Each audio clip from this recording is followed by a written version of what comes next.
Here's somebody that actually wants to talk about the topic. So I will. Dave in Utah wants to talk about Christian laziness. All right, Dave. And go for it. How you doing, Dave?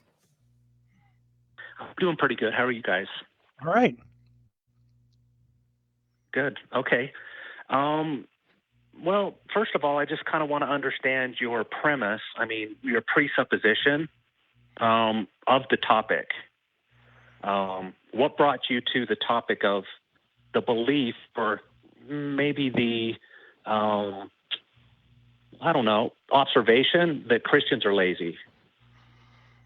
Oh, I come to various things, and I seem to have found a bunch of examples here. We can maybe unpack one of the examples. Did you have one in particular you were interested in, or? Well, no, that would require you to tell me, because you're the one that, it's your premise. Maybe there's some confusion here. I don't know that Don or I are necessarily saying that Christians are more lazy than anybody else who's part of any other religion. Oh, okay. But what I do know is that when we do studies to show who knows and understands more about, for example, the Bible, atheists win. Mm-hmm. And that, to me, suggests if you don't know enough about your religion, that suggests some level of laziness. Yeah, that's pretty much you're what talking we're about saying in there. relation. Oh, so this is in relationship to the biblical study. Yeah, so as a rule, atheists score better on tests about the Bible than Christians do. So, if Christians were, understanding their Bible and working and understanding it, that would be the other way around, right? Gotcha. Okay, so this isn't a matter of slothfulness, being slothful, meaning you don't have a job. No. This is in relationship to study of biblical. Yeah, I mean, that was one of the topics. Another one was learning Christian history. Another was learning science. Another was taking care of the environment. Prayer, those sorts of things. That's pretty broad. Yeah, it's embarrassing to be living in the 21st century and have people, going out and suggesting that there's a God that gave us the planet to be stewards of, and so they don't have to worry about how they take care of it. Now, granted, does every Christian think that? No, but it's the shit that Rush Limbaugh was peddling. It's a number of other fundamentalist churches are peddling views about humanity and human beings that are not consistent with better moral positions. The callers who called in before with a general ignorance of science and an inability to argue for this, who don't even know the history of their own religion or anything else. I didn't know when I was a believer, and it was actually studying and learning that, and ending my lazy acceptance of a version of Christianity that got me out of it. We're not saying every Christian is this way. And as a matter of fact, when we started the show, I pointed out that there are Christian theologians who are not lazy, who know all of this stuff better than I will. Okay. Well, that's good. That's refreshing to know, because I agree with you that there are individuals outside of the faith that know more about the faith than the people within it. I would agree. But I also know there's people within it that know more about it than the people without. Sure. So I would have to agree on that. I'm not sure. Why do you think it is that it's so common that people claim to believe something but they don't understand it? Well, I think in some cases it's a matter of adoption. And the reason why I use the word adoption is they adopt ideas. They adopt them, meaning they didn't cultivate them from within their own. They didn't cultivate them within their own intellectual rigor. They were ideologies were handed down to people. Yep, and that's sort of what I'm arguing other against. Individuals. No, I'm relaying to you. I'm answering that question. Yeah, I appreciate it, and I agree. You asked. Okay. And that's my answer. The reason why do you think that is? My answer is some people adopt their ideologies. They don't go through the intellectual rigor to cultivate their own stand on issues. And that's my answer. That's why that phenomenon exists. Yeah. And I would, I'm granted, I was in church for many, many years, and by and large, let's say I was in a decent sized church for the 80s, where where there were several hundred people, and it was a pretty good sized church. It's not like a mega church now, but we taught and we all understood there were people in the church who weren't true followers of Christ, but also we understood, and it was pretty straightforward, that if you're coming there to be taught, then clearly there are things to learn that you're unaware of.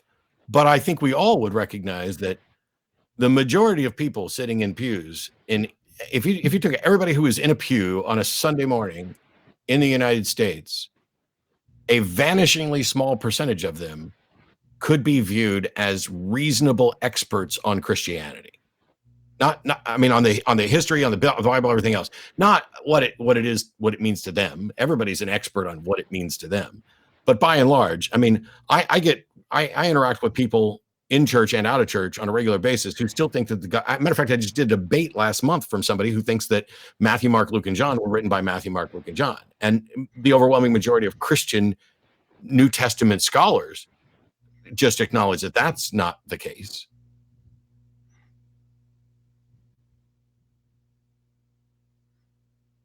Well, that depends on who, if you believe that the oral story was captured and scribed by an individual other than the individual it's attributed to.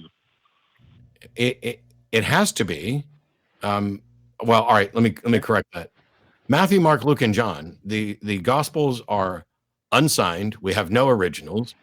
The best copies don't reflect an eyewitness testimony. They reflect copying from each other and are decades afterwards. The bulk of New Testament scholars within Christianity and without do not think that the Gospels were written by the individuals whose names are ascribed to them. And if you pick up like an NIV, it will literally say that on the cover page for like Matthew, Mark, Luke, and John, that we don't know who the author is and that this is a matter of church tradition. Now, what the truth is, I'm not going to say. But the fact that most people sitting in the pews don't know that at all, I think that's a problem. And it's a problem that indicates that they're being lazy, that they've been taught things and haven't done any investigation. Okay. Some people are. My concern is the show. I'm sorry, you broke up. Can you say that again? Yeah. When I just want to make sure, because when I tuned into the show, I was hearing the topic, and I just want to make sure. Are you familiar with the psychological concept of projection? Yes. Yes. Okay. Have you ever caught yourself doing that? Yes. Yes. Okay. I just wanted to make sure you guys weren't doing that. Do you think we are? Yeah, if you think we are, by all means, point it out. As somebody who spent the last 15 years of his life actively engaged in this, coming from a background where I was studying to be a preacher and found my way out, I don't think I'm projecting, because I'm recognizing that I used to be lazy about these subjects and now I'm not. Although perhaps I'm more lazy now than I was 7 years ago, because there's nothing new and it becomes mind-numbingly taxing to keep going over and over and over the same thing. So if you think we are, by all means, point it out and we can have a discussion about it.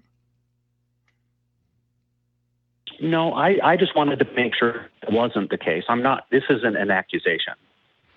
Okay. Because the fact that he answered the questions, it's fine. No need to be defensive. It's fine. I just wanted to make sure that that's not the case here. And so I'm treating it as a learning opportunity. I make mistakes all the time, and I do incorrect things all the time. And I try to smile and grin and bear it when somebody points it out. Sometimes it's uncomfortable to hear, but right. I'm a better person at the end of the day if I take it into account. Okay, beautiful. So I got another. Can I bring up another topic? Is it okay? I'll be brief. It's more of a question. It's not a topic. Sure, we can try and do it quickly. There's bunch of other callers waiting, and we've got like 20 plus minutes left. So, but go ahead. Okay. How would you define a couple of terms? One, faith. Just the word, how would you define faith? And how would you define the word hope? And then lastly, what is your method? What is the method you use to determine truth? Sure.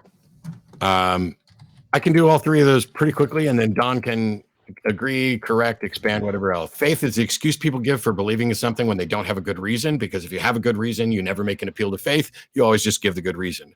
Hope is an optimistic preference for a desirable outcome that is not necessarily what is going to happen or is likely going to happen. And truth is that which conforms to reality. Whether or not we can identify that or confirm it is a huge problem about whether or not we actually have access to truth. So the consistent with reality as best we can. It's like, just because I experience something doesn't mean that my understanding of it is true. Like I could see something that I describe as an apparition and a ghost, and it would be a mistake for me to say I saw a ghost. What would be true is I experienced something that I am interpreting as a ghost, and then it's independent verification from others using things like the scientific method that lead us to the best approximation of truth that we can get to. Gotcha. So basically truth. Well, I want to let Don jump in to correct. No, that's fine. I'm perfectly okay with that. Okay. Well, I think we might have lost Dave. Dave? No, I'm here. Okay. You had a question about truth or something? No, what I'm saying is, so basically what you're saying is truth cannot be known. We can only come to an approximation of it. No, what I'm saying is I see no pathway to absolute certainty anywhere. Truth, whether or not truth with a capital T is accessible, I don't know. So I couldn't say we can't know it. All I can say is it's kind of like you're familiar with like the problem of hard solipsism. I can't prove that other minds exist, because at some point the reasoning just breaks down because I have to depend on other people's experience, but I don't know that those other people aren't something that I invented. So there's this cascade effect where you can't get to a foundation. So I can't be absolutely certain about anything, but I experience a reality. And what I would describe as true is that those things which, to the best of our ability to identify them, are actually consistent with what I and others experience in reality. Okay. So if I may, could I update your definition of faith using etymology as my source? Well, the thing is that words don't have intrinsic meaning. So okay. Words are all about... Why do we use them? And so you asked for my definition of faith, and I gave it to you. So I don't know what it is they're correct about my definition of faith. Because let me take a stab. Well, you can't correct my definition of faith, because I'm saying this is my usage, this is how I use it. Oh. Okay, can I give you mine? Sure. Okay, and I'm using etymology, the source, meaning the study of the root of language. I understand. I know exactly what etymology means. Okay, sorry. Oh, I didn't mean to be condescending. It happens all the time. I do it all the time without meaning to. So, faith, the root word of the word faith is confidi or confidence, which means to trust in or to trust in something or someone, to trust in something or someone. And so that's my personal definition of faith. Okay. And so, but that doesn't get to the heart of it. So within Christianity, your definition of faith doesn't work. Oh, that's okay. For you, it doesn't. No. For Christianity, it doesn't, because the Bible has a definition of faith as well that isn't just trust. Okay, so basically, you can hold to your definitions, but I cannot hold to mine. I didn't say you couldn't hold to yours. I said yours was inconsistent with Christianity. So is mine, by the way. Okay. And so, in what way is it? In what way In what way? Sure, because faith being synonymous with trust is, which is what you're saying, right? Your etymological usage of faith is based on trust, right? Correct. Yeah. So it is, your exercise of faith is I trust X, right? Correct. And I would ask someone, why do you trust X? So for example, I'm sitting in a chair. I trust that this chair will hold up my weight. And if you were here, you would probably trust that this chair holds up my weight and your weight too. I mean, it's a sturdy chair. But if somebody says, why do you trust it? I can point to, hey, here's the construction, here's this, and all these other things. And then they'll say, are you absolutely confident? No, but I'm trusting it. That is trust that X is true, which is separate from faith being the reason why you trust something. Faith as an epistemology, not acceptance or confidence in the fact, but as an epistemology, which is what we see in like Hebrews 11:1, where it says faith is the substance of things hoped for, the evidence of things not seen. That sort of biblical definition of faith is talking about not trust in, but warrant for the trust in. It is saying that faith is the evidence, not faith in the evidence, but faith is the evidence. And that's why when I talk about faith, if you say, hey, do you trust that chair? Yeah, I do. Why? I would never say, I take it on faith. But when somebody says, hey, do you trust in Jesus? And you ask why, they will say, I take it on faith. And so there's the usage of the word faith as an epistemology, and then there's the usage of the word faith as in trust. I have no problem with trusting things. I just don't like to use the word faith for trust because faith has multiple uses. And what happens is somebody will use it in the sense that you would to say, I trust something. And then they will also use it in an epistemological sense. And they do an equivocation fallacy bait and switch to bolster the faith that is as an epistemology, which is garbage, with, oh, I'm just saying I trust. That's why I don't use faith in that way. Okay, because I think they're in error. When they use it the way you've described, I think they're in error. Who's in error? The people that use it in the way you've just described. Except that's what the Bible tells them. That's what the Bible tells them. Well, no, I'll give you an example. So basically, I think there's a definable difference between belief and faith. Those are two separate words. I agree. They mean two separate things. I agree. Belief is the acceptance of a proposition. Okay. And so faith to me, lack of evidence that the thing exists, and you're putting your faith and trust in it before the outcome, I believe can be demonstrated. And I'll give you an example. So let's say I want a child and I have a wife. Mm-hmm. And I have a projected future that my wife will bear a child, and I'm going to put my faith in the fact that we will engage in sexual intercourse, and through that process, I'm trusting that I can have a child. Yeah. It hasn't happened yet. But I'm fine with all of that. But how does that square with Hebrews 11:1? Because Hebrews 11:1 is not about putting your faith, it's not about putting your confidence in something. It is saying faith is the evidence, not the confidence. No, faith is the evidence. That doesn't, well, what it means by well, I have a problem. Maybe, I don't know if that particular verse was translated correctly, because evidence is a sticky word. Evidence, right? It's a sticky word. Because if I have no evidence that my child is here yet, I have no evidence. There is no evidence. But your confidence isn't. There's evidence that humans have children. The evidence is that humans have children. They do it by sexual intercourse, despite what you might have seen on a Fry and Laurie sketch.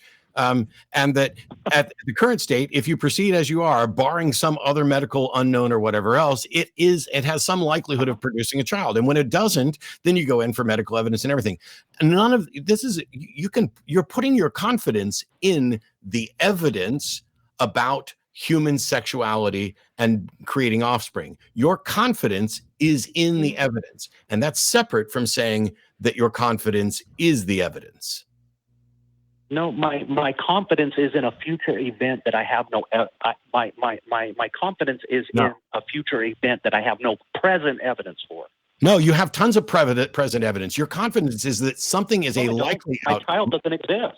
It doesn't. Oh my God! It doesn't matter. Doesn't exist. Would you stop for a second? If I have a die in my hand and I've rolled it a bunch of times and it's come up with a 5 every single time, and there's 1, 2, 3, 4, 5, 6 on there, am I going to be on 50 rolls in a row? It came up with 5. Am I going to be extremely confident that the result is going to be somewhere between 1 and 6? You betcha. Am I going to be slightly more confident that it's going to likely to roll a 5 because the past data show that that is the most likely outcome for this particular die? Yes. You're confident. Okay. I'll give it. Your confidence that having sex leads to children is based on the evidence that having sex leads to children. Mm-hmm. I think you're missing my example, so I'll change the example. Let's say a visionary. I'll use a visionary as an example, like a Steve Jobs. He had something in his mind before it existed, and then he had the faith and confidence to pursue its inevitable. I don't see how this is relevant. I really don't see how this is relevant because, yes, people have confidence in their ideas, and some of them come to fruition and some of them don't. But the proof's in the pudding. And what I'm saying is that Hebrews 11:1 continues to describe a faith that is the evidence to believers all around the world. And I have it precedes my usage of this. But at the end of the day, I don't like to use the word faith just as confidence because faith has multiple uses. And I think that leads to equivocation fallacy. If you want to say that you have faith that if you have sex, you and your wife are going to have an offspring, cool. That's not the same thing that we're talking about when we're talking about people saying, "Oh, I just have faith. I believe this because of faith." Your belief that you and your wife are likely to have an offspring is based on the evidence. Yeah, I was going to amplify that we care about the evidence. We don't care about the name of it.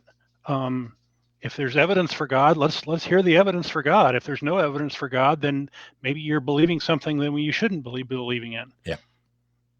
Maybe. But what do you do when the evidence has not arrived? You withhold your belief. Yeah. You should not be convinced. I won't have you should not be convinced of something. You should not. Jesus. And I won't have sex with my wife. Okay. You have plenty of evidence that people fuck and they make children. Come on. I am very, very, very happy, Dave, for your wife. Goodbye.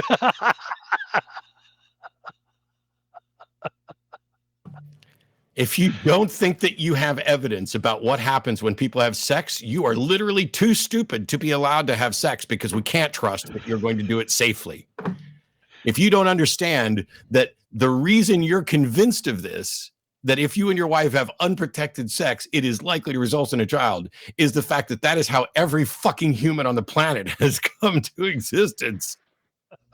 And you're like, well, I can't know for sure. I guess I won't have sex with my wife.